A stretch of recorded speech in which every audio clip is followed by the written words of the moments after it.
సప్తపది serial ఎపిసోడ్లో ఈ రోజు ఏం జరిగిందో తెలుసుకుందాం.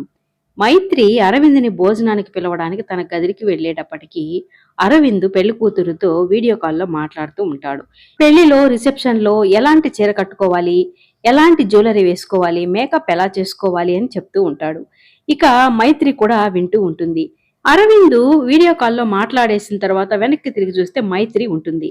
మైత్రిని చూసి కంగారు పడుతూ పెళ్లిలో ఎలాంటి వేసుకోవాలో చెప్తున్నానంతే, అంతకు మించి ఇంకేం లేదని కంగారు పడుతూ చెప్తాడు. ఇక మైత్రి నవ్వుకుంటూ, అందరికీ చెప్పినట్లే రొటీన్ డైలాగులు చెప్పావు కాబట్టి నేను లైట్ తీసుకున్నాను, అదే నువ్వు డైలాగ్ మార్చి చెప్పుంటే ఆలోచించేదాన్ని అని అంటుంది. అయినా నువ్వేంటి ఇక్కడ అని అరవింద్ అడగడంతో ఇక మైత్రి అయితే భోజనానికి పిలవడానికి వచ్చానని చెప్తుంది.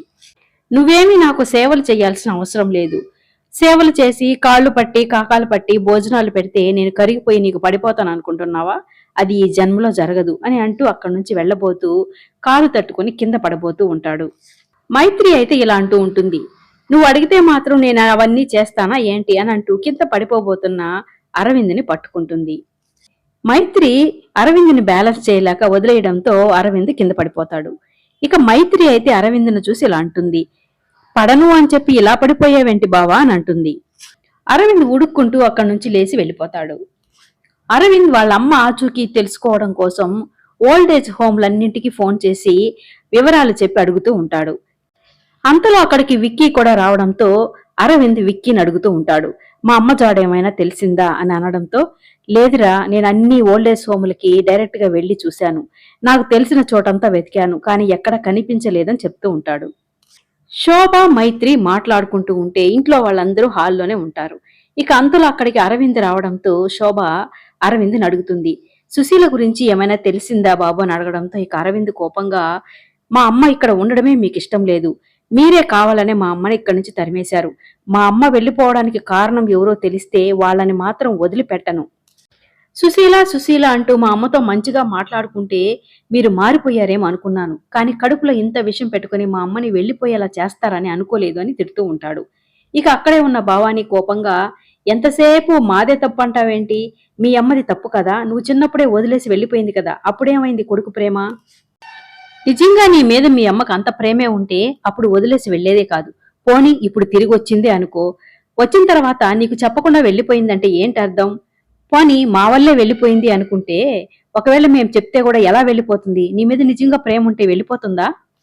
నిజంగా నీ మీద మీ అమ్మకు ప్రేమే ఉంటే వెళ్ళాలి అనుకుంటే చెప్పేసే వెళ్లేది, చెప్పకుండా వెళ్ళిందంటే ఏంటి అర్థం? ఎందుకు వచ్చినట్టో ఎందుకు వెళ్ళినట్టో అది మీ అమ్మకే తెలియాలి అని భవాని అంటుంది. ఇక అరవింద్ కోపంగా, మా అమ్మ ఎందుకు వెళ్ళిందో ఎవరు వెళ్ళగొట్టారో తొందరలోనే తేలుస్తాను, అప్పుడుంటుంది ఒక్కొక్కరికి అని అక్కడి నుంచి వెళ్ళిపోతాడు. ఇక భవానీ అయితే మనసులో అనుకుంటుంది, ఈ అరవింద్ వాళ్ళమ్మ వెళ్లిపోవడానికి శోభా మైత్రిలే కారణం అనుకుంటున్నాడు, నిజానికి నేను వెళ్లిపోమ్మంటేనే వెళ్లిపోయింది, నేనే వాళ్ళమ్మ వెళ్ళడానికి కారణం అని తెలిస్తే నా పరిస్థితి ఏంటో నాకే అర్థం కావడం లేదు, నేనే వెళ్ళగొట్టానన్న నిజాన్ని అరవింద్ తెలుసుకుంటే నన్ను చంపేస్తాడేమో అని భయపడుతూ ఉంటుంది. ఇక హాస్పిటల్లో జరిగిన విషయాన్ని గుర్తు చేసుకుంటుంది.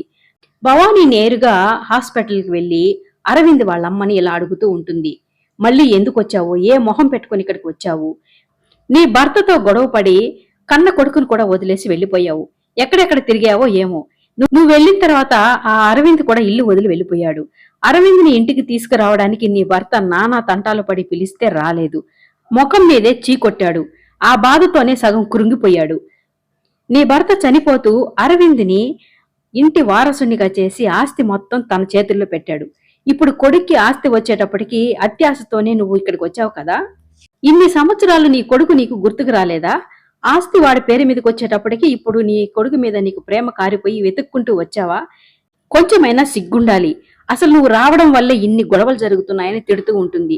కానీ సుశీల మాత్రం బాధపడుతూ, నాకు ఏ ఆస్తులు అవసరం లేదు భవానీ, నా కొడుకుని కూతుర్ని చూసుకోవాలన్న ఆశతోని ఇక్కడికి వచ్చానని ఏడుస్తూ చెప్తుంటుంది. నీకు నిజంగా నీ కొడుకు మీద అంత ప్రేమ ఉంటే తక్షణమే ఇక్కడి నుంచి వెళ్ళిపో, అప్పుడే అందరూ సుఖంగా ఉంటారు, సంతోషంగా ఉంటారు, నీ కొడుకు ఆ ఇంటి వారసుడిగా సంతోషంగా ఉండాలి అంటే తక్షణమే నువ్వు ఇక్కడి నుంచి వెళ్ళిపో అని బాగా తిట్టేసి అక్కడి నుంచి భవాని వచ్చేస్తుంది. అరవింద్ తన గదిలో కూర్చొని ల్యాప్టాప్ లో వర్క్ చేసుకుంటూ ఉంటాడు. ఇక మైత్రి అయితే అప్పుడే తలస్నానం చేసి అద్దం ముందు నిలబడుకుని తల తుడుచుకుంటూ అరవింద్ని అద్దంలో ఓరగా చూస్తూ ఉంటుంది. అరవింద్ కూడా మైత్రికి తెలియకుండా అద్దంలో మైత్రిని దొంగ చూపులు చూస్తూ ముసిముసిగా నవ్వుకుంటూ సిగ్గుపడుతూ చూస్తూ ఉంటాడు. మైత్రి కూడా ఏమీ తెలియని దానిలాగా అరవింద్నే గమనిస్తూ కావాలని తన తలలో ఉన్న నీళ్లని అరవింద్ పైన పడేలాగా తల విదిలిస్తుంది.